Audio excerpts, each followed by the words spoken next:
Well, did y'all see Pete Buttigieg's latest act of perfection over at Fox News this past weekend? It was, yes, another moment of greatness for the Secretary of Transportation. Now, we know the right is laying everything wrong with the airline industry currently at Pete's feet. He is, after all, the Secretary of Transportation, and planes are transportation, so why isn't he making all this better right now, this very minute, so I can get a cheap flight to Texas, so I can find some pregnant poor women and lecture them into their faces without wearing a mask? But Pete sees things so clearly, and as usual, he completely had his way with the latest Fox News host. I don't know what his name is, but he's sporting the same creepy hair and face powder sold as Christian White in your finer Cracker Barrels. He decided to throw into Pete's face a tweet from Chasten, even though Chasten wasn't actually there to defend his own word. But Pete was there, so what the hell, let's hold him responsible for other people's words too. It didn't go well. Watch and learn how to shut down a stupid, thoughtless question with an instant and beautifully conceived response. Extra fun, counting the number of times the plate head tries to interrupt Pete and fails to do so. Your husband tweeted after Justice Brett Kavanaugh left a Washington restaurant due to protesters. The tweet reads, "Sounds like he just wanted some privacy to make his own dining decisions." Is that appropriate, sir?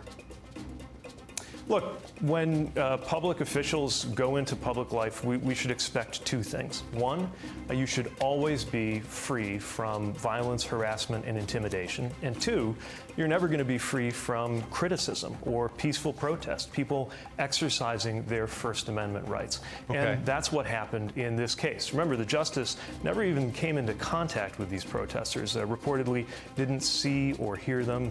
And these protesters are upset because a right, an important right, that the majority of Americans support was taken away. Understood. Not only the right to choose, by the way, but this justice was part of the process of stripping away the right to privacy. As long as I've been alive, settled case law in the United States has been that the Constitution protected a right to privacy, and that has now been thrown out the window by justices, including Justice Kavanaugh, who, as I recall, swore up and down in front of God and everyone, including the United States Congress, that they were going to leave settled case law alone. So yes, people are upset. They're going to exercise their First Amendment rights.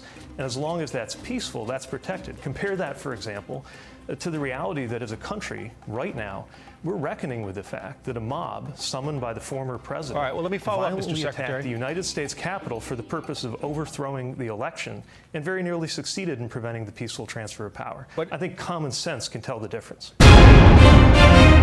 For all things Pete, go to YouCantBeatBlue.com. We're on YouTube, Facebook, Reddit, Twitter, and TikTok. Yeah.